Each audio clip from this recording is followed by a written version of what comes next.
Bom, agora eu vou falar do que os brasileiros vêm fazer nos Estados Unidos, né? Quais são as principais ocupações, onde que eles trabalham, quanto ganham, se eles têm uma vida boa, de fato, não é? Eles vieram para cá com esse sonho, se de fato eles estão alcançando o sonho. A estatística que eu tenho aqui, que é 34,5% dos brasileiros que vêm para os Estados Unidos, eles têm pelo menos uma graduação. O brasileiro que vem para os Estados Unidos tem mais graduação do que a média da população americana. Porém, ele não consegue trabalho na sua área de atuação, muito dificilmente. Então, onde que os brasileiros eles vão trabalhar quando eles chegam nos Estados Unidos? As principais áreas onde o brasileiro vai trabalhar é construção civil, limpeza, vai ser garçom, cozinheiro, trabalhar nos restaurantes, vai ser babá, cuidador, ou vai ser motorista de aplicativo, ou vai ter algum outro tipo de serviço especializado, por exemplo, mecânico de automóvel. O brasileiro vai vir aqui para os Estados Unidos para fazer o que no Brasil ele achava que era um bico. E quanto que essas atividades pagam como salário? A pesquisa que eu fiz aqui, que o salário é $40 mil por ano. $40 mil por ano é muito ou é pouco para quem vive nos Estados Unidos? É muito. Muito pouco. É um salário muito ruim. 40 mil por ano aqui, uma pessoa sozinha viveria com dificuldade.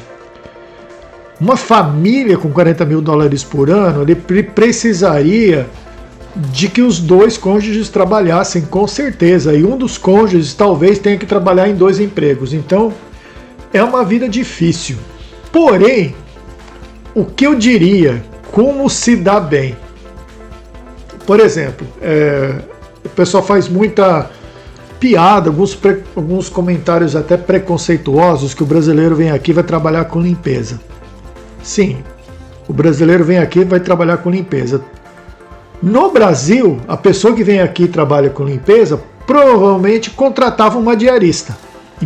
Então, assim, a pessoa no Brasil contratava uma diarista, tinha uma condição econômica razoavelmente boa, tão boa que permitiu tirar um visto, comprar uma passagem e vir para os Estados Unidos, e quando chega aqui, essa pessoa ela vai trabalhar numa empresa de limpeza. Agora, por que essa pessoa vai trabalhar numa empresa de limpeza? Porque os únicos contatos que ela tem é a comunidade. E aí esse emprego vai ser oferecido a ela, e ela vai falar assim, bom, é o que eu tenho, eu vou aceitar esse emprego, e tudo bem, é um emprego. É um emprego valorizado, que paga pouco para os padrões americanos, pouco para o custo de vida americano, mas a pessoa vai ter onde morar, vai ter transporte, vai sobreviver. Agora, assim, o que acontece com o tempo? É isso que é importante. A pessoa não vai trabalhar na empresa de limpeza todo o tempo. Essa pessoa, se ela tiver o espírito empreendedor e for progredindo e entrando, conhecendo o mecanismo e conhecendo a engrenagem e sonhando o sonho americano, essa pessoa vai começar a criar um network de clientes. Então, no começo, ela trabalha para uma empresa de limpeza. Depois, ela se torna a própria empresa e ela é a diarista, passa a ser ela a diarista, porque ela já tem contatos. Então ela não precisa trabalhar para uma empresa de diaristas, ela diretamente contrata e oferece seus serviços. Começa com uma casa, com 2, com 3, aí essa pessoa tem 10 casas, faz uma por dia, faz 2 por dia, uma de manhã, outra à tarde. E a partir do momento que ela tem a 11ª, a 12ª casa, ela precisa contratar alguém para cobrir. E ela se torna a pessoa que vai empregar os novos brasileiros que estão chegando para realizar seu sonho. Então, assim, se você consegue,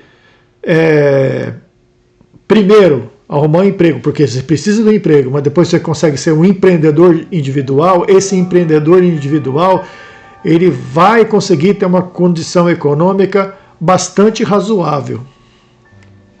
Essa pessoa não vai comprar um helicóptero, mas vai ter uma vida bastante confortável. Outra estatística que é válida é quantas horas de trabalho demora para um americano comprar um iPhone, quantas horas de trabalho demora para a pessoa comprar um Corolla, quantas horas de trabalho demora para a pessoa comprar um rancho no supermercado. Essa comparação é válida. E o americano trabalha muito menos horas para adquirir bens. Nos Estados Unidos, os bens são baratos, principalmente em relação ao tempo de trabalho necessário para adquirir esses bens. Porém, os serviços são caros. Agora, se você recebe salário para realizar esse serviço, vai demorar um tempo para você crescer. Agora, se você passa a ser um empreendedor individual, aí, meu amigo, aí você tem sim condição de ter uma vida bastante confortável. Agora, para ser um empreendedor individual, você vai precisar criar contatos, criar um network, aumentar a tua base de clientes, mas é possível, é um caminho. E como que você faz, como fazer para juntar dinheiro, principalmente no começo, porque o começo é difícil. Você vai morar em casas compartilhadas, que é uma coisa muito comum nos Estados Unidos. Então, assim, uma casa tem 3 quartos, moram 3 famílias. Você vai cozinhar em casa. Sim, você vai cozinhar em casa. Ah, no Brasil eu ia no restaurante, eu ia numa churrascaria no fim de semana, né? É comum você passar num barzinho no Brasil. A pessoa vivia isso. Nos Estados Unidos não. Essa pessoa vai cozinhar em casa. E principalmente no começo, ela vai ter uma vida bastante modesta e regrada. Outro risco é cair no consumismo. Aqui nos Estados Unidos, assim, é muito comum. Eu já vi assim a pessoa chega aqui, vou comprar minha BMW. Pode comprar a sua BMW, né? Fazer um lease numa BMW, pagar $800 por mês. Ela vai pagar de carro o que ela paga de casa. Vai ter um carro. Mas isso é só ostentação, é só olho gordo. Só porque a pessoa vai mandar foto para o Brasil, vai colocar foto no Instagram e vai falar assim, olha, eu tenho aqui a minha BMW. Tem, mas não é o jeito certo. O jeito certo é no começo vai ter um carrinho modesto. O carrinho modesto aqui é muito barato, muito confiável, te leva do ponto A para o ponto B. E é isso, você vai ter um Corolla. O Corolla aqui e o Honda Civic é o carro de entrada. Você vai ter um Corollinha aí, né? Vai pagar $3-4 mil nesse teu Corolla. Ele vai ter o quê? 150, 200 mil milhas rodadas, que pro americano é um carro que não tem valor nenhum. Você vai pagar quase nada nesse carro e vai andar com ele de boa, praticamente sem despesa nenhuma. Fora só combustível e manutenção, né? E é assim que você faz no começo. Então, no começo, você vai ter essa vida regrada, vai aos poucos mudando de patamar em relação... Primeiro você começa como um trabalho assalariado, depois você passa a ser um empreendedor individual, depois no fim você até está contratando gente porque você tem cliente demais.